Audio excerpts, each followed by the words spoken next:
ఇక for the people topic వస్తే ఆంధ్రప్రదేశ్ రాజకీయాల్లో ఒక కొత్త ఒరవడి చూస్తున్నాం.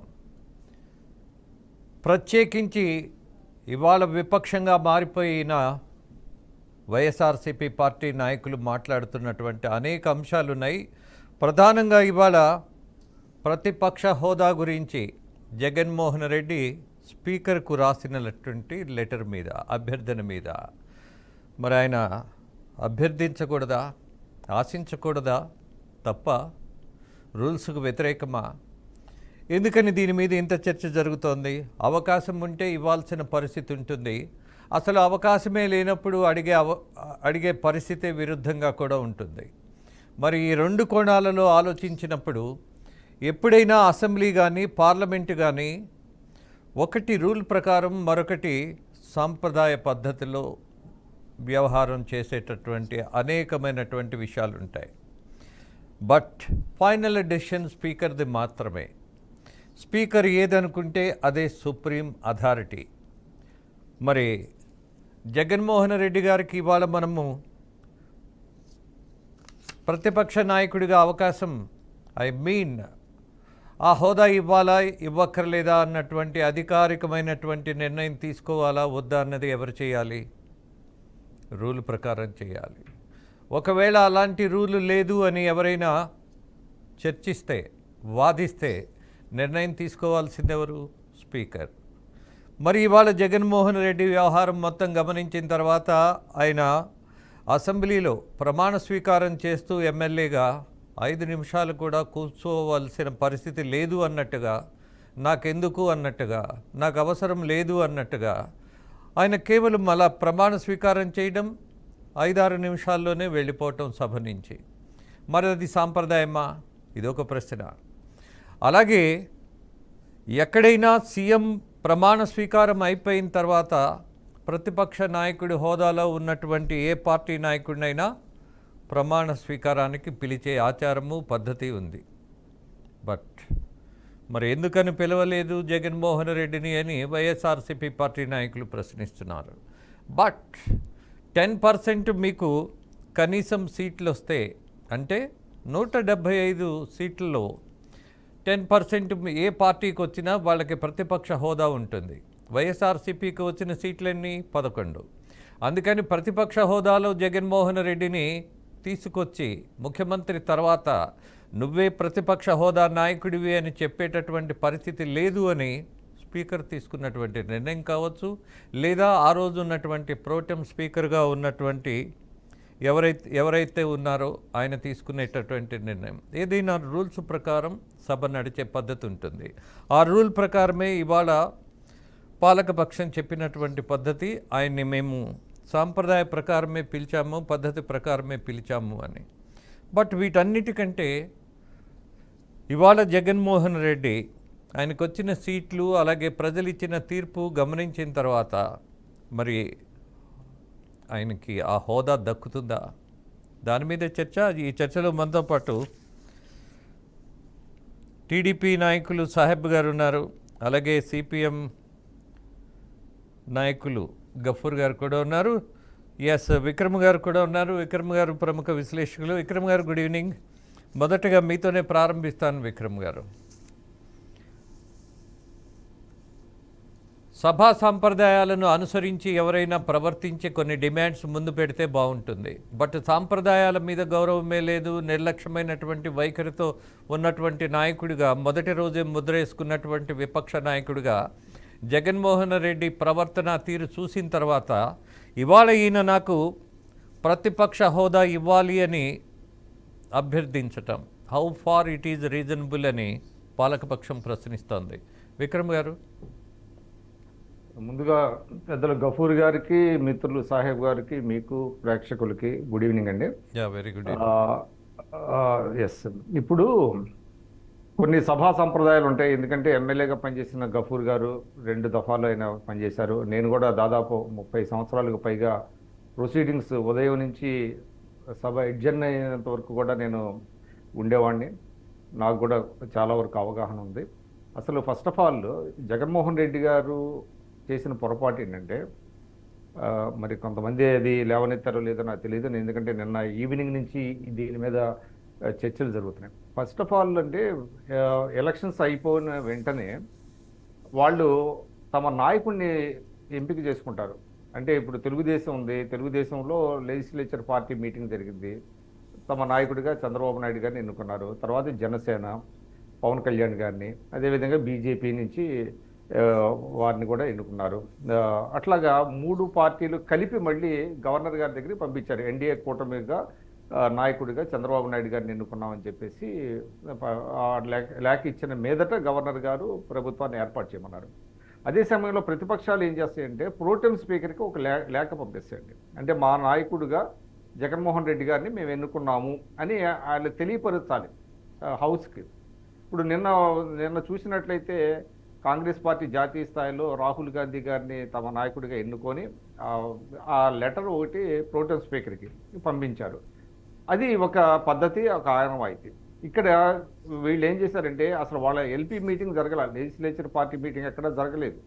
వైఎస్ఆర్సీపీ ఆ లెజిస్లేచర్ పార్టీ మీటింగ్లో ఆ 11 మంది కలిసి జగన్మోహన్ రెడ్డి గారిని ఎన్నుకోవటం తమ నాయకుడిగా, ఆ మేరకు ఆ లెటర్ని ప్రోటెం స్పీకర్ గారికి పంపడం అనేది జరగలేదు.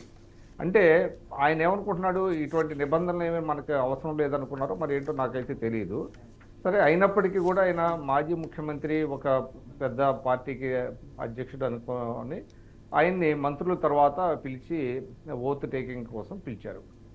దాన్ని ఆయన ఎవరిని ప్రోటెం స్పీకర్గా చేస్తే స్పీకర్ గారిని తప్పడుతున్నారు. అప్పటికి అయ్యన పాత్రుడు గారు పిక్చర్లో లేరు, అప్పుడు ఆయన ఇంకా ఎన్నిక కాలేదు. ఆయన ఏమంటాడు, ముందుగానే ప్రతిపక్ష హోదా ఇవ్వకూడదని నిర్ణయించుకొని అది జరిగిందని నేను భావిస్తున్నాను అని ఆయన ఆపాదించుకొని తనే ప్రధాన ప్రతిపక్ష నాయకుడు అని తనకు తానే అనుకొని అది స్పీకర్ గారు గుర్తించట్లేదని ఆయన మీద నింద మోపారు. అప్పుడు తర్వాత ఇంకోటి కూడా ఏమన్నారంటే, నన్ను ఏదో తిట్టారు, మీకు నా మీద చాలా కోపం ఉంది అని అయ్యన పాత్రుడు గారిని అంటారు. అది స్పీకర్గా నన్ను కించపరిచేటట్టు మాట్లాడారు అని అంటాడు. అసలు అప్పటికి అయ్యన పాత్రుడు గారు స్పీకర్ అవ్వాల. స్పీకర్ కాకముందు ఆయన చాలా మాట్లాడి ఉండొచ్చు, అది వేరే సంగతి. వన్స్ స్పీకర్ అయిన తర్వాత ఆయన మీద ఎక్కడ కూడా మాట్లాడలేదు. ఇక ఆయన లేఖలో ఉదహరించినటువంటి ఉదంతాలు అసలు ఫస్ట్ ఆఫ్ ఆల్ ఆయన అసలు వాళ్ళ పార్టీకి నాయకుడు అనే విషయమే ఆయన చెప్పుకోలేదు. ఇది చాలా గమనించదగింది, చాలా ఇంపార్టెంట్ ఇష్యూ. అంటే అది అంటే వితౌట్ నోయింగ్, అంటే ఇప్పుడు పార్టీ అధ్యక్షుడే అక్కడ మీకు హౌస్లో లీడర్గా ఉండాలని ఏమి లేదు. ఉదాహరణకి మొన్న కాంగ్రెస్ పార్టీకి అధ్యక్షుడిగా ఖర్గే గారు ఉంటే లోక్సభలో ఎవరున్నారు, అధీర్ రంజన్ ఉన్నాడు లోక్సభ ఫ్లోర్ లీడర్గా. అట్లాగా గతంలో కాంగ్రెస్ పార్టీ కూడా పీసీసీ అధ్యక్షుడు ఒకరుంటే సిఎల్పి లీడర్ ఒకళ్ళు ఉండేవాళ్ళు. అట్లాంటి ఆనవాయితీ. కాబట్టి అక్కడ పార్టీ అధ్యక్షుడే అక్కడ హౌస్లో కూడా లీడర్గా ఉండాలనేటువంటిది అటువంటిది లేదు. అందువల్ల జగన్మోహన్ రెడ్డి గారు ఎల్పీ లీడర్ కాదా ప్రోటెం స్పీకర్ గారికి ఏం తెలుసు, అన్లెస్ ఈ received any letter to that extent. అదో పెద్ద పొరపాటు, వాళ్ళు చేసిన పొరపాటు. అసలు ఆ లెటరు ఇవ్వకుండానే ఆయనే నేను ప్రతిపక్ష నాయకుడిని ఆయన ఊహించుకొని నాకు ఈ అవకాశం ఇవ్వలేదు, మంత్రులు ముందు నేను చేయాల్సిందని ఆయన మాట్లాడాడు. అదొక తప్పు. రెండోది ఏంటంటే మన 84లో ఉపేంద్ర గారికి అక్కడ ఇచ్చారు అని చెప్పాడు. అదొక తప్పు. అది ఎందుకంటే ఉపేంద్ర గారు అప్పుడు రాజ్యసభ సభ్యుడిగా ఉన్నాడు. అప్పుడు సి మాధవరెడ్డి గారు ఆదిలాబాద్ ఎంపీగా గెలిచారు, లోక్సభ సభ్యుడిగా గెలిచినటువంటి సోషలిస్ట్ పార్టీ నాయకుడు ఆయన. జార్జి ఫెర్నాండెస్ సమకాలీకుడు. ఎన్టీ రామారావు గారి పిలుపు మేరకు తెలుగుదేశంలో జాయిన్ అయిన తర్వాత ఆయన ఆదిలాబాద్ నుంచి ఎంపీ అయిన తర్వాత ఆయన ఫస్ట్ లోక్సభలో కూడా ఆయన మెంబర్ అనమాట. జవహర్లాల్ నెహ్రూ పిఎంగా ఉన్నప్పుడు ఆయన 9వ లోక్సభలో కూడా మెంబర్ అయ్యి ఆయన లోక్సభ లీడర్గా ఉన్నాడు. అప్పుడు 30 సీట్లు వచ్చింది తెలుగుదేశం పార్టీకి. అప్పుడు పార్లమెంటరీ పార్టీకి ఉపేంద్ర గారిని లీడర్గా చేశారు, కానీ ఉపేంద్ర గారికి ప్రధాన ప్రతిపక్ష హోదా ఇవ్వలేదు. తర్వాత ఇక పీజీఆర్ విషయానికి వస్తే 94లో ఆయన 26 సీట్లు వచ్చినాయి కాంగ్రెస్ పార్టీకి. బహుశా గఫూర్ గారు కూడా అప్పుడు శాసనసభ్యులు అనుకుంటారు. అప్పుడు వారికి కూడా సిఎల్పి లీడర్గా ఉన్నారు, కానీ ఆయనకి ప్రతిపక్ష హోదా ఇవ్వలేదు. ఆయనకి ప్రతిపక్ష హోదా ఇచ్చారనేటువంటిది అదొక తప్పది. తర్వాత ఏం చేశారు, మీకు 2014లో ఆ ప్రభుత్వం ముగ్గురు ఉన్నప్పటికీ కూడా బీజేపీ వాళ్ళకి ప్రధాన ప్రతిపక్ష హోదా ఇచ్చారు అని చెప్పి అది ఉటంకించాడు ఆయన. ఇది యాక్చువల్లీ చెప్పాలంటేనండి ఇది ది వైర్ అనేటువంటి ఒక పోర్టల్ ఉంది, చాలా ఫేమస్ పోర్టల్ అది. Yes అండి. ది వైర్లో 2019లో ఒక ఆర్టికల్ వచ్చిందండి. అది ఎందుకు వచ్చిందంటే 2014లో 44 సీట్లకు పరిమితమైనటువంటి కాంగ్రెస్ పార్టీకి అప్పుడు స్పీకర్ గారు 10% సీట్లు లేదని చెప్పి ప్రధాన ప్రతిపక్ష హోదా ఇవ్వలేదు కాంగ్రెస్ పార్టీకి. 2019లో 52 సీట్ల దగ్గర ఆగిపోయినప్పుడు ఒక చర్చ వచ్చింది, ఇవ్వాలా ఇస్తారా ఇవ్వరా అనే దాని మీద రకరకాల అభిప్రాయాలు వ్యక్తమైనాయి. ఇప్పుడు మీరు తర్వాత అయినా సరే ది వైర్లో వచ్చినటువంటి ఆర్టికల్ ఆచారి అనేటువంటి ఒక ఆయన జర్నలిస్ట్ రాశారనమాట. ఇవన్నీ కూడా అది యథాతథంగా తీసుకొచ్చి ఈ లేఖలో రాశాడు ఆయన. అప్పుడు ఏంటంటే ఒక ఒక సూత్రం ఉందండి ప్రజాస్వామ్యంలో, ఏంటంటే ప్రతిపక్షం అనేటువంటిది ఉండాలి, ప్రతిపక్షం లేకపోతే ప్రజాస్వామ్యానికి అర్థం ఉండదు. If at all there is no opposition exist, better to create an opposition అనేది ఒక నానుడు ఉంది. అందువల్ల కనీసం ముగ్గురైనా ఉన్నారు కాబట్టి అప్పుడు ఆపు ప్రభుత్వం కాబట్టి వాడు ఒక అపోజిషన్ ఇవ్వాలనేది ప్యూర్లీ స్పీకర్ గారి డిస్క్రిషన్. ఇక్కడ కూడా మనకు అది వర్తిస్తుంది. స్పీకర్ గారు ఏ నిర్ణయం తీసుకుంటారో మనకు తెలియదు, కానీ ముందుగానే స్పీకర్ గారి మీద అబాండాలు వేసేయటం, దానిని చూసినట్లయితే ఆయన ఒక గ్రౌండ్ ప్రిపేర్ చేసుకుంటున్నట్టుగా కనపడుతుందండి. ఇది అసెంబ్లీని అబ్స్టైన్ అవ్వటం కోసం ఒక గ్రౌండ్ని ప్రిపేర్ చేసుకొని, నాకు ఈ ప్రతిపక్ష హోదా ఇవ్వటం లేదు కాబట్టి నాకు అడిగేటువంటి అంటే ప్రతిపక్ష హోదా ఉంటే సభలో బాగా ఎఫెక్టివ్గా పనిచేయచ్చు, ఎఫెక్టివ్గా మాట్లాడచ్చు అని చెప్తున్నాడు ఆయన. నేను ఇంకో విషయం కూడా చెప్తున్నాను. ఇప్పుడు ఇద్దరు ముగ్గురు ఉన్నటువంటి సిపిఐలో గతంలో నర్రా రాఘవరెడ్డి గారు, ఇప్పుడు గఫూర్ గారు, వీళ్ళంతా అద్భుతంగా మాట్లాడి ప్రజా సమస్యలను ప్రస్తావించినటువంటి సందర్భాలు ఉన్నాయి. నోముల నరసింహయ్య గారు ఉండేవాడు. అదేవిధంగా మీకు ఒక పర్సన్ ఉన్న కొమిరెడ్డి రాములు అని ఉండేవాడు మెట్పల్లి, ఆయన కూడా చాలా బ్రహ్మాండంగా మాట్లాడేవాడు.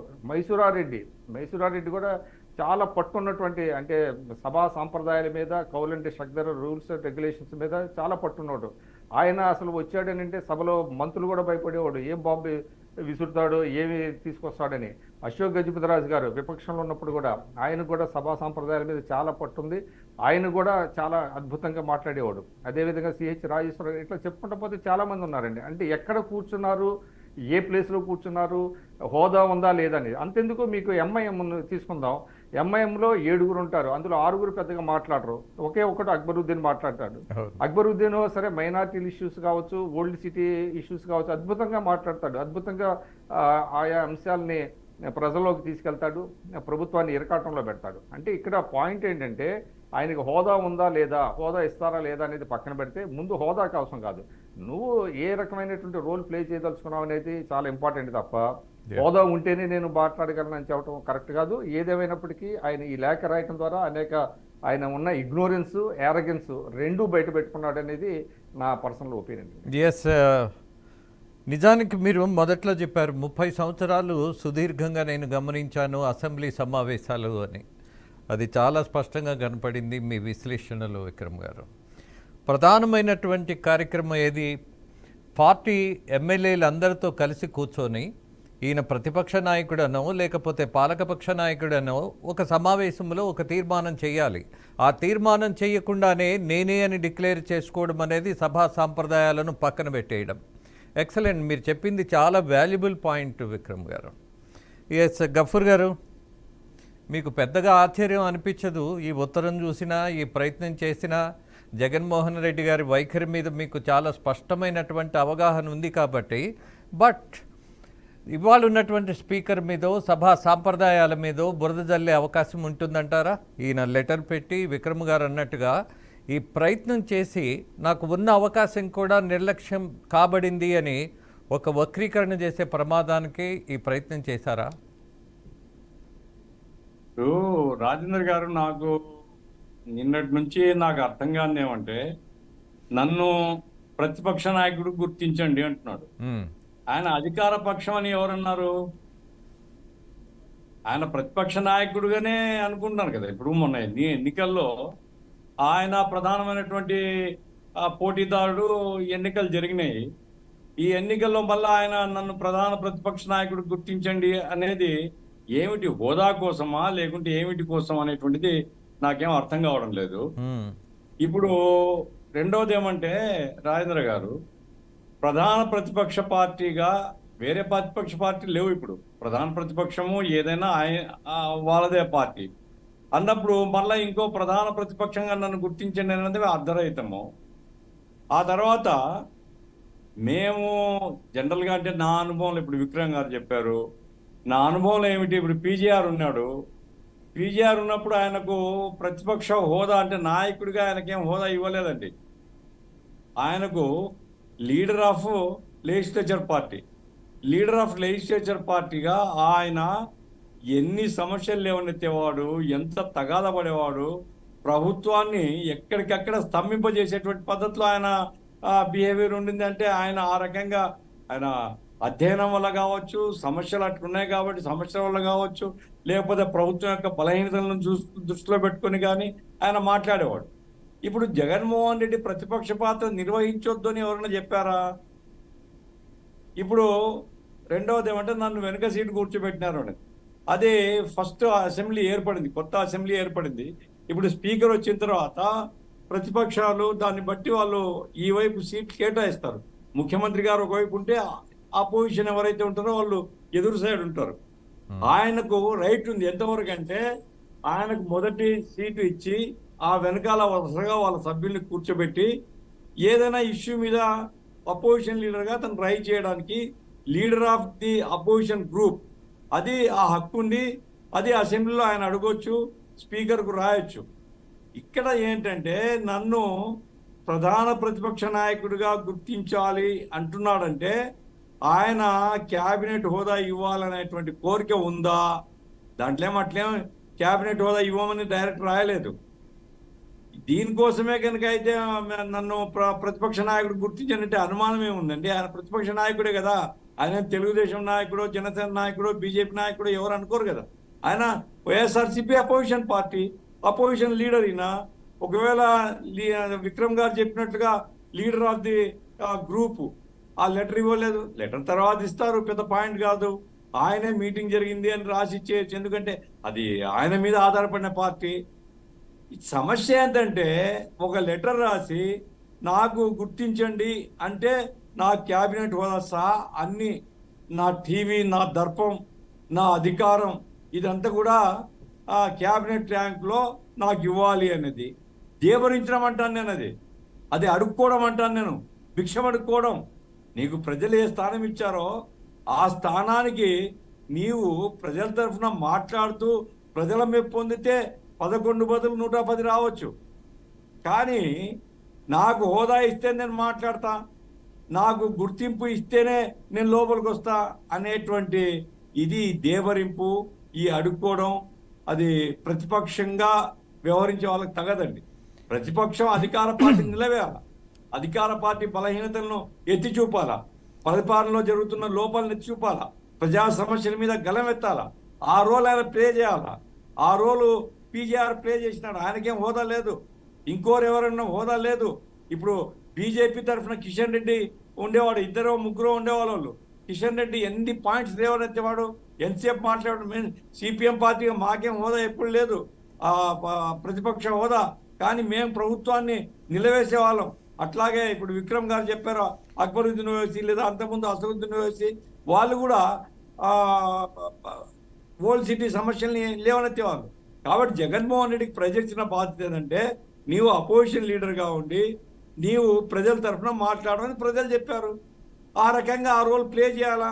నాకు హోదా కావాలా, నేను నోరు తెరవాలంటే అది కావాలా, ఇది కావాలా అంటే ప్రభుత్వాన్ని అడుక్కుంటున్నావు. ప్రభుత్వాన్ని అడుక్కుండేవాడు ప్రతిపక్ష పాత్ర ఏం నిర్వహిస్తాడు? ఎస్ గఫూర్ గారు, ఇక్కడ ఒక విషయం, నా కారు లోపల రావాలి, ఏం డిమాండ్ ఉంది? నన్ను పోర్టికోలో నన్ను స్వాగతం చెప్పాలా, ఏం డిమాండ్ అది? నేను పోతే నా కాన్వాయ్ నా వెంట ఉండాలా, ఏం డిమాండ్ అది? ప్రజలు ఆ ఛాన్స్ ఇవ్వలేదు కదా నీకు. 10% ఆఫ్ ది స్ట్రెంగ్త్ ఉంటే నీవు రికగ్నైజ్డ్ అపోజిషన్ లీడర్ అవుతావు. అది లేదు, ప్రజలు వద్దనుకున్నారు. కాబట్టి నువ్వు ప్రజల మెప్పు పొందడానికి ఏం చేయాలి కానీ అట్లా కాకుండా ఇంకా దాని మీదనే పట్టుకుని లాగడం మాత్రం సరైనది కాదు. ఈ దేవరింపులు, ఈ అడుక్కోవడం సరైనది కాదు. ఆయన నిజంగా ప్రజల పక్షాన ఉండేవాడైతే అసెంబ్లీకి రావాలా, అసెంబ్లీలో గలమెత్తాలా, ప్రజా సమస్యలను మాట్లాడదా, అది హర్షణీయం. ఎస్ గఫూర్ గారు, ఒక్క నిమిషం. గఫూర్ గారు, నేను ఒకటి చెప్తున్నా సార్, మీరు చాలా సీనియర్, 2 టర్మ్స్ చేశారు. అంటే ఇక్కడ పాయింట్ ఏంటంటే he totally misled the Yes. Entire scenario అండి. అది ఇంపార్టెంట్ కదా. ఇప్పుడు మీకు తెలుసు, అదే కరెక్టే. సభలో ఒక చిన్న చిన్న పట్టుదల మీద మీకు తెలుసు 2 రోజులు 3 రోజులు వెళ్ళిపోయినటువంటి సంఘటన ఉన్నాయి పట్టుదలకు పోతే. ఇప్పుడు ఇతను టోటల్ గా మిస్లీడ్ చేశాడు కదా, ఎక్కడెక్కడో ఉదాహరణలు తీసుకొచ్చి. అహంకారానికి అజ్ఞానం తోడైతే ఏమవుతుందో అది చూస్తున్నాం సార్. ఇప్పుడు అది ముందే అహంకారం అజ్ఞానము రెండు తోడైనాయి. రెండు అసలు ఎట్లా అడుగుతాడండి? అడగడానికి ఏమైనా బేస్ ఉందా?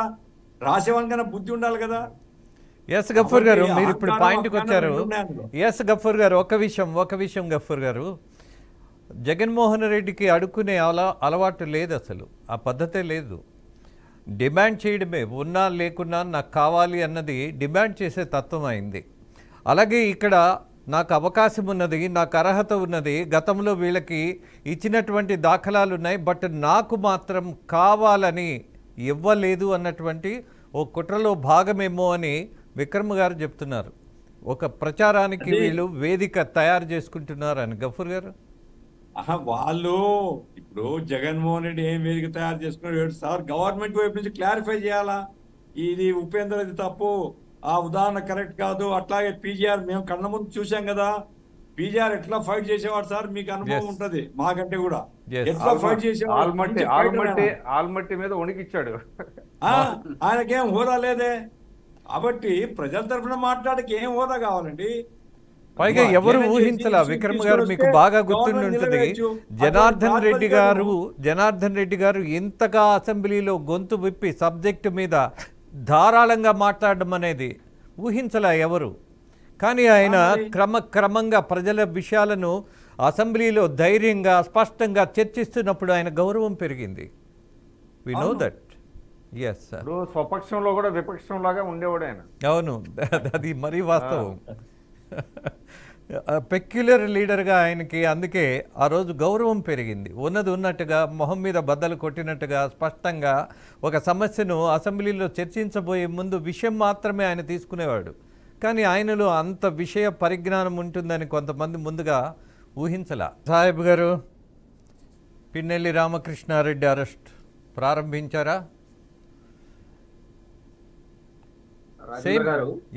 సేమ్ టైం మనం చర్చిస్తున్నటువంటి అంశం కూడా, ఎందుకని పాపం మాజీ ముఖ్యమంత్రి ఒక చిన్న కోరిక కోరితే ఇంత హడావిడి చేస్తున్నారు? ఇస్తే పోయేదేంటి? రాజేంద్ర గారు, తమరికి ప్యానెల్లో ఉన్నటువంటి ఎక్స్ఎమ్మెల్యే గఫూర్ గారికి, రాజకీయ విశ్లేషకులు పోలా విక్రమ్ గారికి, బీఆర్కే న్యూస్ వీక్షకులందరికీ కూడా నా నమస్కారాలండి.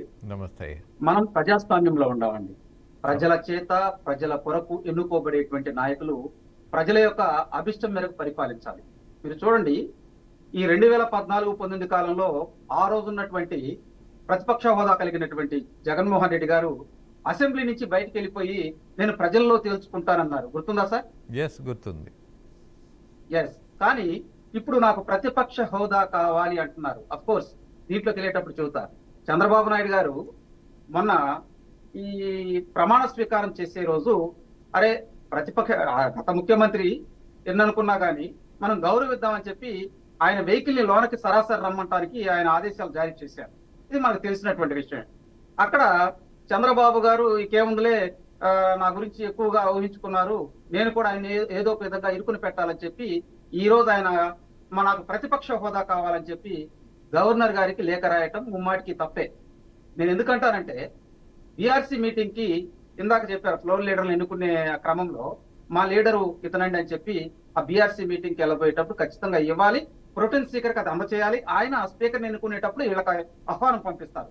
ఇక్కడ అసలు ఏమీ జరగలేదండి. జరగకుండానే నాకు ప్రతిపక్ష హోదా కావాలి. అవును, నువ్వు ప్రతిపక్ష నేతవే, నీకు అవకాశం కల్పిస్తున్నారు కదా. అంటే ప్రజల యొక్క విధానాలను, ప్రజలు ఏవైతే ఇబ్బందులు పడుతున్నారో ఆ ఇబ్బందుల్ని పాలక పక్షానికి తెలియచేయటానికి ప్రతిపక్ష నేత సరిపోయిందండి, హోదా అవసరంలా ఇక్కడ. కానీ జగన్మోహన్ రెడ్డి గారు ఏదో బ్లేమ్ చేసినట్టు గవర్నర్ గారికి లెటర్ రాయటం ఏంటండి? అసలు నువ్వు గవర్నర్ ఎన్నుకునేటప్పుడు మీరు ప్రమాణ స్వీకారానికి ఎందుకు రాలేదు, ఎందుకు అటెండ్ కాలేదు? ఎందుకంటే ఇప్పుడు గఫూర్ గారు కావచ్చు, విక్రమ్ గారు కావచ్చు, చాలా కీలకమైనటువంటి విషయాలు చెప్పారు. బ్రదర్ స్పీకర్ అండి. ఎస్ అండి, నేను అదే గవర్నర్ గారు స్పీకర్ ఎన్నుకునేటప్పుడు ఖచ్చితంగా అక్కడికి రావాలండి. కానీ డుమ్మా కొట్టేశారు. అంటే ఏంటి? వీళ్ళు ఆ హౌస్ కి వాల్యూ ఇవ్వట్లేదని తేలిపోతుంది. దీంతో ప్రధానంగా ఏంటంటే గతంలో చేసిన స్పీకర్ను కూడా ఇక్కడ మనం గుర్తు చేసుకోవాలండి. ఆ రోజు ప్రతిపక్ష నేతలు ఏం మాట్లాడినా గానీ కూర్చో అనే సందర్భాలు ఎన్నో విన్నాం మనం. అంటే వాళ్ళ భాషా విధానం నేను తెలియజేస్తున్నానండి ఇక్కడ. కానీ ఈ రోజు ఏదైతే ప్రొటెం స్పీకర్ గారు ఆయన క్లియర్ గా చెప్పారు, స్పీకర్ గారిని ఎన్నుకునేటప్పుడు వచ్చి మీరు ఉంటే చెప్పుకోండి, దాని ప్రకారం హౌస్ లో ఉన్నటువంటి ఎవరైతే స్పీకర్ గా కొనసాగుతారో ఆయన నిర్ణయం తీసుకుంటారని చెప్పి ఇక్కడ ఏం రాలేదు కదా. పైపెచ్చు ఇక్కడ వాళ్ళు మాట్లాడే విధానం చూడండి. ఇవాళ లెటర్లు రాస్తా గగ్గోలు పెడతా మమ్మల్ని అసలు లెక్క చేయట్లేదు, ఇదేనా విధానం. ఆ రోజు ప్రమాణ స్వీకారం అప్పుడు కూడా ఏదైతే ముఖ్యమంత్రిగా చేసిన తర్వాత మాకు అవకాశం ఇవ్వాలని చెప్పి ఇవన్నీ కూడా ప్రజల్లోకి తీసుకెళ్తున్నారు. ఎందుకంటే ప్రజలకు వాస్తవాలు తెలియదు. వాళ్ళు కూడా ఏమనుకుంటారంటే నిజమే కదా, గతంలో చంద్రబాబు నాయుడు గారికి అవకాశం ఇచ్చారు కదా, వీళ్ళకి అవకాశం ఇవ్వలేదు కదా అంటారు. ఈ టెక్నికల్ ఇష్యూస్ ఎవరికి తెలియదు కదండి. కాబట్టే కర్మ సిద్ధాంతం అనేది ఒకటి ఉండింది. జగన్మోహన్ రెడ్డి ఆ కర్మ సిద్ధాంతాన్ని మర్చిపోయాడండి. గతంలో ఏ విధంగా ప్రతిపక్షం వారిని ఇబ్బంది పెట్టారో ఇవన్నీ చేశారో తను ఈ రోజు ప్రతిపక్షంలోకి వెళ్ళిన తర్వాత ఇప్పుడు బ్లేమ్ చేయటం, నాకు ప్రతిపక్ష హోదా లేదు ఇవన్నీ కూడా. సరే, ఇవన్నీ ఇట్లా ఉంచితేనండి ఈ రోజు వాళ్ళ విధానపరమైన అంశాలు చూడండి. ఈ రోజు కూడా వాళ్ళు పత్రికాముఖంగా వాళ్ళ నాయకులు మాట్లాడే మాటలు చూస్తూ ఉంటే ఇంకా వాళ్ళు అధికారంలో ఉన్నారనే ఫీలింగ్ కలుగుతుందండి. అదే మాటలు అదే బూతులు మళ్ళీ కంటిన్యూషన్ చేస్తూ ఉన్నారు. ఇవన్నీ చూసినప్పుడు ప్రజలు కూడా ఈ రోజు చీకొడుతున్నారండి. వాస్తవంగా ఈ రోజు మీరు ఏదైనా కానీ ఇప్పుడు ఈ ప్రభుత్వం తీసుకునేటువంటి నిర్ణయాల్లో ఏమైనా తప్పులుంటే మీరు ప్రతిపక్ష నాయకుడిగా వెళ్ళి క్వశ్చన్ చేస్తే బ్రహ్మాండంగా ప్రజలు కూడా ఎస్ ఫైట్ చేస్తున్నారా వీళ్ళు అనుకోవచ్చు. కానీ వీళ్ళకి గతంలో లాగా ఇప్పుడు కూడా ఏమి వీళ్ళకి ఏది ఇచ్చినా కూడా అసెంబ్లీకి వచ్చి వీళ్ళ వాదన వినిపించరండి. ఎందుకంటే చూద్దాం. 175 వై నాట్ 25 ఏమండి, వై నాట్ 175 వై నాట్ 25 అంటే ప్రతిపక్షం లేని ప్రజాస్వామ్యాన్ని ఊహించుకున్నాడు గత ముఖ్యమంత్రి. అది తప్పండి. మనం కీలకమైనటువంటి ప్రజాస్వామ్యంలో ఉంటామండి. ఎక్కడో ఉన్నటువంటి ఆక్స్ఫర్డ్ యూనివర్సిటీ నుంచి వచ్చి జాన్ జిబ్లెట్ అనేటువంటి ఒక శాస్త్రవేత్త అరే ఆంధ్రప్రదేశ్ లో ఎందుకని ప్రజాస్వామ్యం అట్టడుగు వెళ్ళిపోతుంది, వీళ్ళు తీసుకునే నిర్ణయాల వల్ల ప్రజలకు ఏమేమి ఇబ్బందులు కలుగుతున్నాయి అని చెప్పి ఒక పెద్ద రీసెర్చ్ చేసి వెళ్ళాడండి ఆక్స్ఫర్డ్ యూనివర్సిటీ నుంచి వచ్చి. నేనేమంటానంటే ప్రజల కొరకు ఎన్నుకోబడ్డాం కాబట్టి ప్రజలకు ఏదైతే ఇబ్బందులు కలుగుతాయో ఆ ఇబ్బందులు కలగటానికి ఖచ్చితంగా కూడా వీళ్ళు క్వశ్చన్ చేయాలి హౌస్ లో. గతంలో ఏంటంటే పాలక పక్షం వారు ఏదైనా తప్పులు చేస్తే ప్రతిపక్షం వారు వేలెత్తి చూపేవాళ్ళండి. గఫూర్ గారు చేసినటువంటి సమయంలో కూడా నేను చాలా పుస్తకాల్లో చదివా, ఏమైనా సమస్య ఉంటే అక్కడ హౌస్ లో నిలదీసేవాళ్ళు. ఖచ్చితంగా ప్రభుత్వం ఆ రోజున్న ప్రభుత్వం నెక్స్ట్ డేకి దాని మీద సూచనలు కానీ అభిప్రాయాలు కానీ తీసుకొని సెపరేట్ చేసుకునేవాళ్ళండి. ఈ 2019 తర్వాత సాహెబ్ గారు చరిత్రను చాలా చక్కగా ఆ గౌరవమైనటువంటి అసెంబ్లీ సాంప్రదాయాలను, నాయకుల విధానాలను, పద్ధతులను, భాషను అన్నిటినీ విక్రమ్ గారు, గఫూర్ గారు గుర్తు చేశారు. అది చరిత్రగా మారిపోయింది. బట్ వర్తమానం చూస్తే భయమేస్తోంది అన్నటువంటి పరిస్థితి వాళ్ళ రాజకీయాల్లో చూస్తున్నాం. అది అసెంబ్లీ అయినా అడ్డగోలుగా మాట్లాడే పద్ధతులను ఆపగలిగే విధానం లేకుండా ఎక్కడో ఏదో లోపం జరుగుతుంది అన్నటువంటి ఆలోచన అయితే అందరికీ వస్తుంది. ఎందుకని ఇంత అడ్డగోలుగా మాట్లాడేయటం అన్నది. ఇప్పుడు జగన్మోహన్ రెడ్డి గారు వాళ్ళ నాయకులతో వచ్చి స్పీకర్ గారిని కలిసి ఏమండి మాకు ప్రతిపక్ష హోదా రాకపోయినా ప్రతిపక్ష నేతగా మాకు అవకాశం కల్పించండి, హౌస్ లో ఇప్పుడున్న పరిస్థితుల్లో ప్రజల యొక్క గొంతుకు మేము వినిపిస్తామని చెప్పి రిక్వెస్ట్ చేసుకోవచ్చు. అది గవర్నర్ గారు ఎవరైతే స్పీకర్ గారు ఉన్నారో స్పీకర్ గారు ఆ నిర్ణయం తీసుకోవచ్చు అండి. ఆ నిర్ణయాలు తీసుకోకుండా ఏదో ఒక లెటర్ రాసేసి దాని మీద ఇష్యూ చేయటం, అది ఆ లెటర్ తప్పు రాయకూడదండి. సాహెబ్ గారు చాలా బేసిక్ పాయింట్ ని విక్రమ్ గారు లేవనెత్తి మరీ స్పష్టంగా చెప్పారు. పద్ధతి ఏమిటి?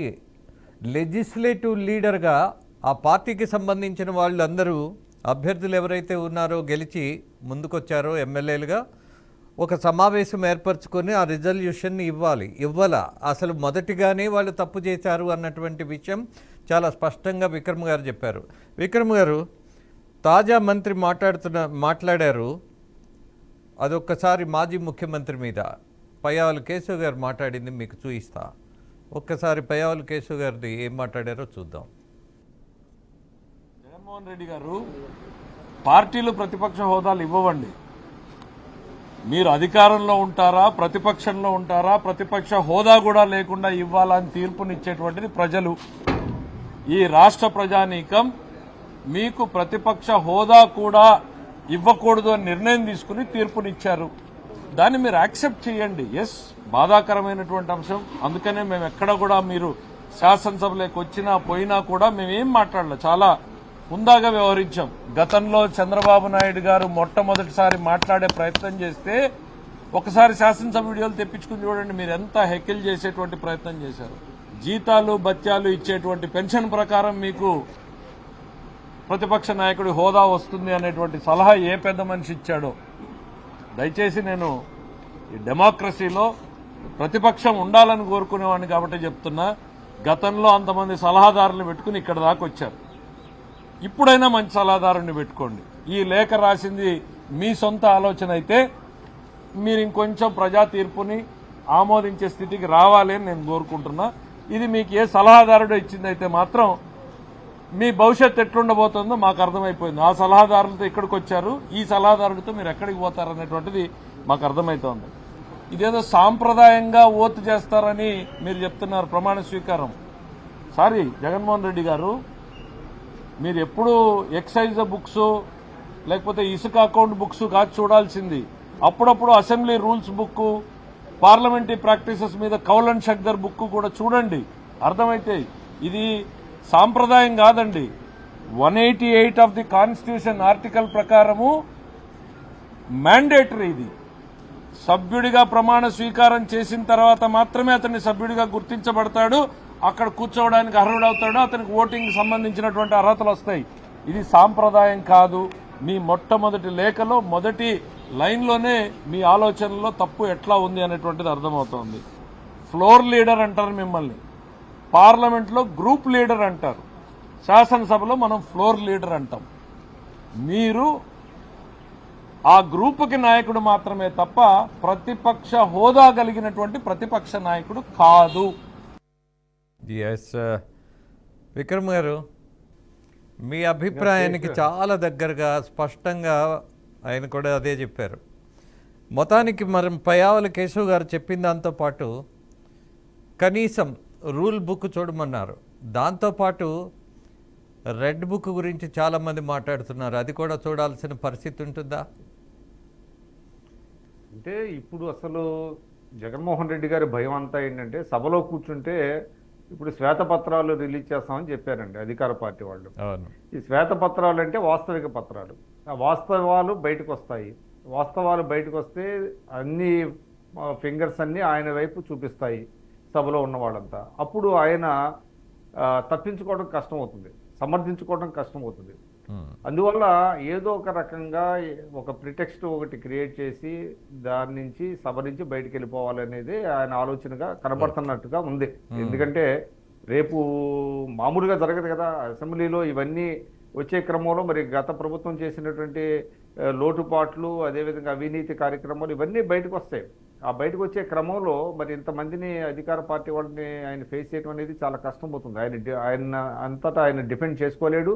ఆయన డిఫెండ్ చేసేటువంటి స్ట్రెంత్ అక్కడ లేదు. అటువంటి అంటే ఆ పటిమ కలిగినటువంటి వాదన పటిమ కలిగినటువంటి సహచర ఎమ్మెల్యేలు కూడా ఆయన దగ్గర ఎవరూ లేరు కనబడుతుంది. అందువల్ల అసలు ఆ 11 మందిలో ఎంతమంది ఉంటారు, ఎంతమంది పార్టీ మారుతారా, లేకపోతే అసలు హౌస్కి వస్తారా లేదా అనేది కూడా ఒక చర్చ జరుగుతుంది బయట. ఇప్పటికేదో బీజేపీలతో వాళ్ళు సంప్రదింపులు జరుగుతున్నారనేది సరే, అది అంతా హైపోథెటికల్ అనుకోండి. ఏదేమైనప్పటికీ కూడా జగన్మోహన్ రెడ్డి గారు హౌస్ని ఫేస్ చేయటం అనేది చాలా కష్టమైనటువంటి పని అండి. ఎందుకంటే ఆయన క్లీన్ కాదనేటువంటి విషయం రేపు బయటపడుతుంది. ఇప్పుడు క్లీన్గా ఉన్నారనుకోండి, ఎటువంటి పొరపాట్లు చేయలేదనుకోండి, అప్పుడు వాళ్ళకి ఆ రకమైనటువంటి నైతిక బలం ఉంటుంది. వాళ్ళు 2 ఉన్నారా 3 ఉన్నారా, గతంలో ఎందుకు కమ్యూనిస్టులు కానీ మిగతా వాళ్ళు కానీ ఎందుకు అట్లా ఫైట్ చేశారు ప్రభుత్వాల మీద అంటే వాళ్ళకి ఆ నైతికమైనటువంటి బలం ఉండేది. ఆ నైతిక బలంతో వాళ్ళు ప్రభుత్వాలను కూడా గడగడలాడించిన పరిస్థితులు, కొంతమంది మంత్రులతో రిజైన్ చేయించినటువంటి పరిస్థితులు వచ్చినాయి. మీకు బాపిరాజు గారు ఇలాంటి వాళ్ళు రిజైన్ కూడా చేశారు మంత్రులుగా. ఎప్పుడైతే ఇవన్నీ ఎత్తి చూపించినటువంటి క్రమంలో ఆ లోటుపాట్లని వాళ్ళు అనివార్యంగా రిజైన్ చేయాల్సి వచ్చింది ఆ పదవులకి. అంతటి చరిత్ర ఉంది మనకి రాష్ట్ర ఆంధ్రప్రదేశ్ శాసనసభకి. ప్రతిపక్షాల పోరాటంతో మంత్రులు రిజైన్ చేశారు. కానీ ఇప్పుడు జరిగేది ఏంటంటే అటువంటి నైతిక బలం జగన్మోహన్ రెడ్డి గారి దగ్గర లేదు. అది ఆయన భయం. ఆ నైతిక బలం ఉంటే కనుక డిఫరెంట్గా ఉంటుందండి. ఇప్పుడు ఆ నైతిక బలం లేదు కాబట్టి ఆయన భయపడుతున్నాడు. ఎస్, మీరు అన్నట్టు ఇవాళ చర్చించడానికి కావాల్సింది స్టామినా, అవగాహన, బాధ్యత. బట్ ఇవన్నీ పక్కన పడేసి నాకు హోదా ఇస్తారా లేదా అన్నటువంటి ప్రశ్న వేయటంలో అర్థమేంటో ఆయనకే అర్థం కావాలి. అలాగే మరొక విషయం కూడా గుర్తు చేయదలుచుకున్నాను గఫూర్ గారు. ఈయన విపక్షంలో ఉన్నప్పుడు నేను ఈ సభకే రాను అని సుదీర్ఘకాలం సభకి రాలా. బట్ ఆ పార్టీ నాయకులు మాత్రం ఎమ్మెల్యేలకు వచ్చేటటువంటి అన్నీ, అది గౌరవ వేతనం కావచ్చు, అలాగే వాళ్ళకు వచ్చేటటువంటి డిఏలు ఏవైనా సరే, ఇలాంటి మొత్తం డ్రా చేసినటువంటి పరిస్థితే. అసలు సభకే రాని వాళ్ళు ప్రజల సొమ్ము అలా డ్రా చేసుకోవడం అనేది మరి మీరు ఎప్పుడైనా గమనించారా అసలు? ఇప్పుడు వీళ్ళు సార్ ఇప్పుడు ఎమ్మెల్యేల అభిప్రాయాలు తీసుకుని ఆయన మాట్లాడుతున్నాడా? 11 మంది అయినా కనీసం కూర్చొని ఏం చేద్దాం, ఎటువంటి ట్యాక్సెస్ అప్లై చేద్దాం మనం అనేది ఏమి లేదు. ఆయన నా మాటే శాసనం అంతే. గతం పరిపాలన అట్లే ఉంది, ఇప్పటికి కూడా ఆ పార్టీ యొక్క ఫంక్షన్ నా మాటే శాసనం. ఆయన ఏమనుంటే అదే పార్టీలో శాసనం. ఇప్పుడు పాయింట్ ఏమిటంటే సార్, ఎమ్మెల్యే బేసిక్గా ఎందుకు ఎన్నుకుంటారు? ఎమ్మెల్యేను ఆ ప్రాంత ప్రజలు తమ యొక్క ప్రాంతం ప్రయోజనాల కోసం, ప్రజల ప్రయోజనాల కోసం, ఆ ప్రాంతం యొక్క సమస్యల్ని శాసనసభలో రైజ్ చేయడం కోసం ఎన్నుకుంటారు.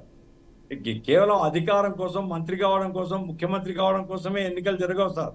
ఎన్నికలు బేసిక్గా ఒక representative of the people of that particular constituency.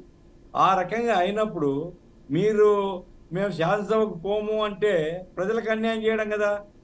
ప్రజల తరఫున మీరు పనిచేయడం కోసం కదా ప్రజలు ఇచ్చింది. లేదు అన్నప్పుడు మొత్తం రిజైన్ చేసేయండి, మళ్ళీ ఎలక్షన్ జరుగుతాయి.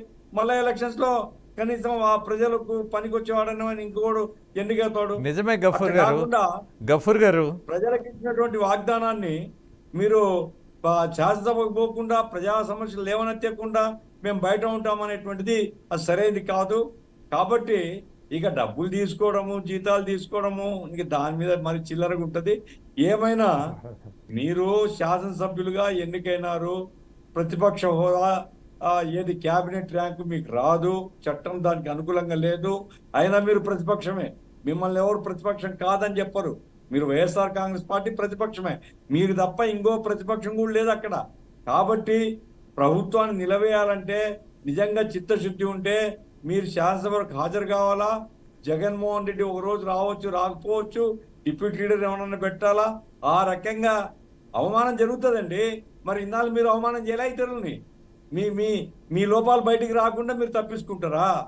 ఇతరులనేమో ఇష్టం వచ్చినట్టుగా స్క్రీన్లు పెట్టి మీరు వాదన చేస్తారు అసెంబ్లీలో.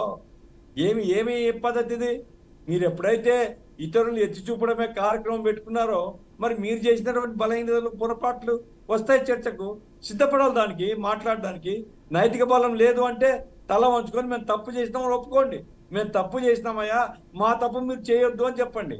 అట్లా కాకుండా మేము రాము అని బయటికి పోయి మాకు హోదా ఇయ్యలేదు. ఎవరు సార్, జనం పిచ్చోళ్ళు కాదు. జనం ఖచ్చితంగా ఇట్టటోళ్ళందరినీ లెక్కేస్తారు. ఇంకోసారి అటువంటి శాసనసభ్యుడు కూడా మళ్ళీ శాసనసభ్యుడు కాలేడు. జనం చాలా చైతన్యవంతులు. అది దృష్టిలో పెట్టుకోవడం మంచిది జగన్మోహన్ రెడ్డి. కాబట్టి ఇప్పుడు రూల్ పొజిషన్ లేకపోయినా లేదా ప్రాక్టీసెస్లో లేకపోయినా మాకు హోదా ఇవ్వాలా, హోదా ఇకపోతే రాను పో అని ఎవరిని బెదిరిస్తాడండి? ఎవరి మీద అలిగిపోతాడు ఆయన? ప్రజల తీర్పు అది. ప్రజల తీర్పును గౌరవిస్తే ప్రజలు నిన్ను గౌరవిస్తారు, కానీ ప్రజల తీర్పును ధిక్కరించినప్పుడు ప్రజలు నిన్ను ధిక్కరిస్తారు. అదే ఆయన గుర్తుపెట్టుకుంటే మంచిదండి. ఎస్, మరొక విషయం కూడా మీకు సాహెబ్ గారు, నాకు ఒక వాట్సాప్లో ఒక మేడం పంపించారు. ప్రజా తీర్పును కాదని అతనికి ప్రతిపక్ష నేత హోదా ఇచ్చారో ప్రజా తీర్పుని అత్యంత దారుణంగా అవహేళన చేసినట్టు అవుతుంది నారా చంద్రబాబు నాయుడు బాబు గారు అని ఒక మెసేజ్ పెట్టారు.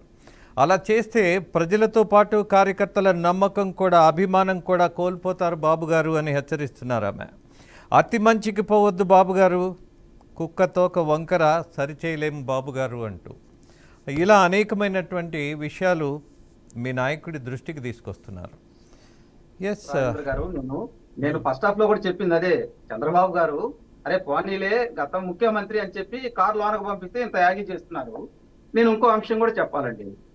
ప్రధానంగా ఆ రోజు ఉన్నటువంటి అసెంబ్లీలో చంద్రబాబు గారి కల్లి ఏలు చూపిస్తూ నేను 5 లాక్కుంటే మీకు ప్రతిపక్ష హోదా కూడా ఉన్నదని హేళన చేస్తూ మాట్లాడారు ఆ రోజు ఉన్నటువంటి ముఖ్యమంత్రి జగన్మోహన్ రెడ్డి. కానీ ఈ రోజు నాకు ప్రతిపక్ష హోదా కావాలని చెప్పి మరి ఈ రోజు లెటర్ రాశారంటే ఏ విధంగా అతనికి డెమోక్రసీ మీద గౌరవం ఉందండి? అసలు డెమోక్రసీ గురించి తెలుసా? రెండో అంశం, మీరు ఆయన తనకు ప్రత్యేకంగా ప్రతిపక్ష హోదా కోసం పోరాడుతున్నారు ఇక్కడ. ప్రజల సమస్యల కోసం అతనేం పోరాడలేదండి. ఫస్ట్ లెటర్ ఏదైనా ప్రజా సమస్యల మీద ఏమైనా ఇచ్చుంటే బెటర్ గా ఉండేది. గతంలో కూడా మీరు చూడొచ్చు, వాళ్ళకి 27 మంది ఎంపీలు ఉన్నప్పుడు ఆ రోజు త్రిపురాని సస్పెండ్ చేయడానికి మరి ఇక్కడ స్పెషల్ ఫ్లైట్ వేసుకుని పార్లమెంట్కి వెళ్ళారండి. కానీ ఆ రోజు ప్రత్యేక హోదా కోసం అక్కడ పార్లమెంట్కి వాళ్ళు వెళ్ళాల. అంటే ఆయన మనస్తత్వం చెబుతున్నా, ఆయనకి ఎక్కడా కూడా చట్టాల మీద అవగాహన కానీ, చట్టాలను గౌరవించడం కానీ, సాహిబ్ గారు, సాహిబ్ గారు, గౌరవించడం ఆయన Yeah, చరిత్రలో please. లేదండి. Yes please, my request is that Jaganmohan Reddy గారి మానసిక స్థితి మీద కానీ ఆయన ఆలోచన పద్ధతుల మీద కానీ ఇంక నాకు ఓపిక లేదు వినడానికి. బహుశా మీకు చెప్పడానికి ఓపిక ఉందేమో కానీ వినడానికి మాత్రం నాకు ఓపిక లేదు. బికాజ్ ప్రజలు అర్థం చేసుకున్నారు, తీర్పు ఒకటి ఇచ్చారు. మన విక్రమ్ గారు అన్నట్టుగా ప్రజలు ఇచ్చినటువంటి తీర్పులో ప్రతిపక్ష హోదా నాయకుడిగా అవకాశం లేదు అన్నటువంటిది ఒక రూల్ ఉంది అని. దాన్ని ఆచరించరు వాళ్ళు అన్నటువంటి అవగాహన మీకుంది, నాకుంది. బట్ ఆచరించకపోవడం తప్పని ప్రజలకు చెప్పే ప్రయత్నంలో జగన్మోహన్ గారి గుణగణాల గురించి మనకు వద్దు, అసలు అయిపోయింది. The story is over. Yes Vikram గారు, మరొక విషయం, మేబీ అప్రస్తుతమేమో, బట్ ఎప్పుడైతే జగన్మోహన్ రెడ్డి విపక్షంలో ఉన్నప్పుడు నేను ఈ సభకి రాను అని వెళ్ళిపోయిన తర్వాత దరిదాపు 1.5 సంవత్సరం పాటు వాళ్ళకి జీతభత్యాలు కానీ అన్నీ ఇచ్చారు. ఇచ్చినటువంటి ఆ సమయంలో ఉన్నటువంటి స్పీకర్ కోడెల శివప్రసాద్ గారు, డాక్టర్ గారిని నేనే అడిగా, వాళ్ళు రావట్లేదు కదా, మీరు ఎందుకు ఇవన్నీ ఇస్తున్నారు, మీకు బాధ్యత ఉండాలి కదా అని. అఫ్కోర్స్ ఆయన చనిపోయిన తర్వాత ఆ సబ్జెక్టు ప్రధానం కాదా అన్నది కాదు, కానీ బట్ ఆ రోజు ఆయన చెప్పినటువంటి మాట నేను మీకే తెలియజేయాలి. కారణం, మీకున్నటువంటి పరిశీలనలో మొత్తం అసెంబ్లీ వ్యవహారాలలో ఇలా కనీసం అసెంబ్లీ సమావేశాలకు రాని వాళ్ళు ఇలా తీసుకోవడం ద బిగ్గెస్ట్ క్రైమ్ అంట. దాంట్లో నాకేం సందేహం లేదు. ఎందుకు కోడెల గారు మీరు ఇచ్చారు అనంటే, మాకున్నటువంటి ఒక ఇబ్బందికరమైన పరిస్థితుల్లో ఇవ్వాలని లేకపోయినా ఇవ్వాల్సిన పరిస్థితి వచ్చింది అన్నారు. ఎలా తీసుకుందాం? అంటే ఒకటండి, ఇది గఫూర్ గారు అన్నట్టుగా ఇది పెద్ద, అంటే చాలా అంశాల్లో ఇది చాలా చిన్నదే అంశం. సరే, అది వాళ్ళకు ఉండాలి. ఇప్పుడు వాళ్ళకి ఏంటంటే నియోజకవర్గంలో తిరగవచ్చు, ఇప్పుడు అసెంబ్లీకి రాకపోయినా ప్రజలను కలవచ్చు, ఇవన్నీ ఉంటాయి కాబట్టి అది పెద్ద ఇష్యూ కాదండి. అంటే జీతభత్యాలు తీసుకోకూడదు. నైతికంగా అయితే ఖచ్చితంగా మీకు ఏదైతే అసెంబ్లీకి హాజరు కానప్పుడు తీసుకోనేటువంటి నైతిక హక్కు అయితే వాళ్ళకి లేదు. కానీ దానిని తీసి పక్కన పెడతారు. అంటే నేను అనేది క్రైమ్స్, మీరు బిగ్గెస్ట్ క్రైమ్ అన్నారు. యాక్చువల్లీ దీనికంటే చాలా బిగ్గెస్ట్ క్రైమ్స్ చాలా చేశారు వాళ్ళు. హౌస్ని సరిగ్గా నడవనివ్వకపోవటం, ప్రతిపక్షాలను అవమానపరచడం, బూతులు తిట్టడం, సభలో లేని వాళ్ళ గురించి ప్రస్తావించడం, వాళ్ళ మీద మాట్లాడటం, ఇవన్నీ అంతకు మించినటువంటి, అంటే డబ్బు అనేది అది సెకండరీ అండి. డబ్బు అన్నది సరే తీసుకున్నారు, గవర్నమెంట్ ఎక్స్చెకర్కి కొంత లాస్ అయింది, దట్ కెన్ బి ఏంటంటే దాన్ని పూరించవచ్చు ఆ డబ్బుని, that can be compensated. But ఒకసారి సభ్యుల గౌరవ ప్రతిపత్తులు, బయట వాళ్ళ ప్రతిపత్తులు పోతే మళ్ళీ దాన్ని రిడీమ్ చేయడం చాలా కష్టం అవుద్దండి. అందువల్ల అదొక ఇష్యూ. డెఫినెట్గా ఆ ఇష్యూ అనేది అడ్రస్ చేయాలి. కానీ ఇంకొకటి కూడా ఇందాక గఫూర్ గారు చెప్పింది అసలు విషయంలోకి వస్తే, అంటే జగన్మోహన్ రెడ్డి గారు ఆ పార్టీలో ఒక చర్చ అనేటువంటిది జరగకుండా, ఇష్యూస్ మీద ఏమి ఉన్నాయి, ప్రజల సమస్యలు ఏమున్నాయి అనేది ఇప్పటికీ కూడా ప్రతిపక్షంలోకి వచ్చినా కూడా ఆయన ప్రస్తావించట్లేదు. ఉదాహరణకి ఈరోజు ఆయన లోక్సభ స్పీకర్ ఎన్నిక సందర్భంగా బీజేపీకి ఓటు వేసే ఉంటారు, వేస్తారని వార్తలు వచ్చింది. ఎందుకంటే అది ఎంపీకి కూడా అయిపోయింది, ఆయన గెలిచాడు. అంటే దానికి ఏంటి ప్రాతిపదిక?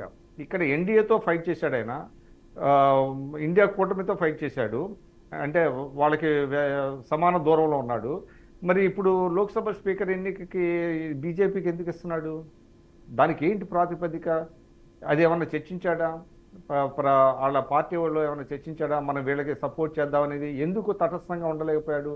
వాళ్ళు ఏంటి, ఇక్కడ రాష్ట్ర శాసనసభ ఎన్నికల్లో ఎన్డీఏ కూటమికి వ్యతిరేకంగా ఫైట్ చేసిన వాడు, అదేవిధంగా ఇండియా కూటమికి వ్యతిరేకంగా ఫైట్ చేసిన వాడు అక్కడికి వెళ్ళి దేనికి ఇస్తున్నాడు? అంటే బీజేపీతో ఇంకా సంబంధాలు కొనసాగించడానికి, దానికి ఏం ఆశించి వాళ్ళకి సపోర్ట్ చేస్తున్నాడు ఆయన? ఇంకా ఇది చాలా ఇంపార్టెంట్ అండి. రేపొద్దున రాజ్యసభలో కూడా బిల్స్కి మళ్ళీ చేస్తాడు ఆయన, ఎందుకంటే ఆయన అదే వెపన్ అని చెప్తున్నాడు. దీన్ని బట్టి చాలా క్లియర్గా రేపు ఆయనకి ఇంపెండింగ్ కేసెస్ ఏదైతే ఆయన మీద రాబోతున్నాయో ఆ కేసుల నుంచి తప్పించుకోవడానికి ఇక్కడ ఎన్డీఏ కూటమిలో భాగస్వామి కాకపోయినా బీజేపీకి సపోర్ట్ చేశాడనేటువంటిది చాలా పెద్ద ఇష్యూ అండి.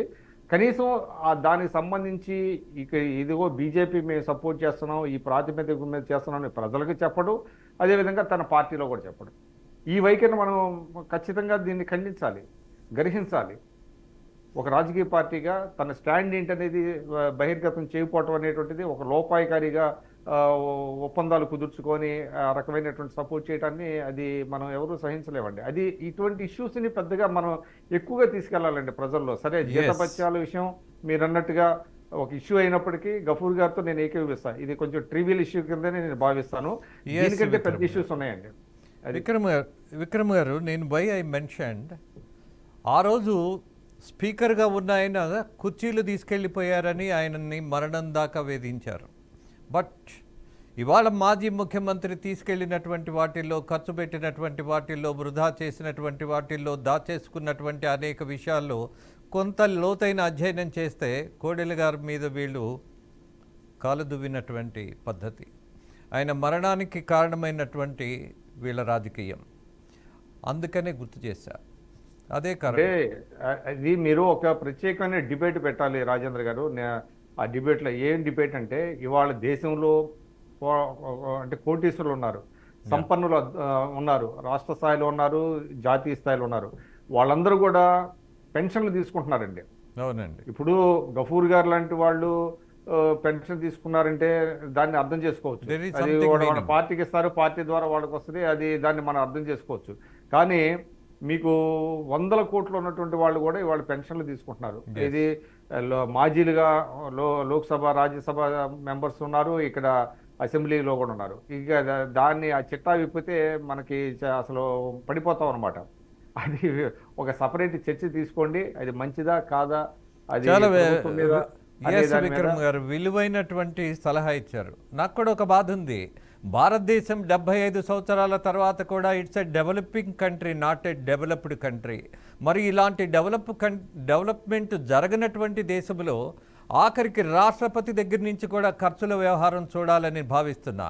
అలాగే గవర్నర్కు సంబంధించి ఇదేమైనా పెద్ద ప్రజాస్వామ్యమా, లేకపోతే ఒక రాజుకున్నటువంటి అధికారంలాగా గవర్నర్లకు అంతంత పెద్ద బిల్డింగ్స్ అవసరమా?